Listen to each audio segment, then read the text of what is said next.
Just wanted to give you a quick update on the LTS. So the frame is cleaned up really well, to be honest, too well. I'd never intended to build this as a show bike, but the frame is cleaned up that well that it's meant that a few of the parts are probably a little bit scruffy for the build.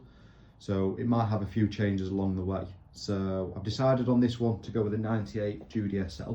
The original intention was to go with a Judy XC, but the fork just wasn't good enough for the frame. So I've gone with a Judy SL, obviously from 98. The frame's a 97, so you know I can cope with that. Wheels are 217s on XT hubs. I'm going with an XT group set on this one, obviously some core bars. I think the stem, I might fit a yellow core, just to go really well with the Judy SL. Not decided 100%, but yeah, I've got a core in yellow being painted currently, so that one might get fitted. Obviously the frame is pretty much immaculate now. Obviously replacement decals from Retro Decals here in the UK. XT chain set. Rear shock, I didn't end up painting the rear shock spring. I usually do, but to be honest, it's quite good.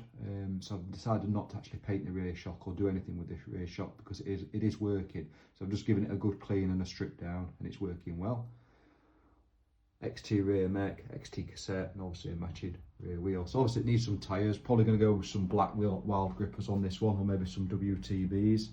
It's got a WTB headset on there. Just waiting for the upper seal to turn up. So yeah, part built, but looking good, to be honest with you. Like I say, the frame's really cleaned up really well on this one. Put a lot of hours into this one to make it look good.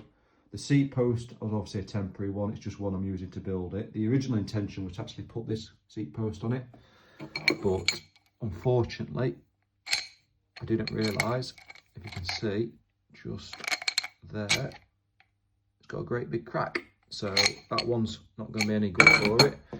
And I'd also quite like to use this saddle, but I don't think it's going to clean up well enough for the build. But that was the intention, to use this saddle. So very much a catalogue build, barring the fork and probably a couple of other bits, like I say, maybe a yellow stem. But yeah, it's coming along nicely.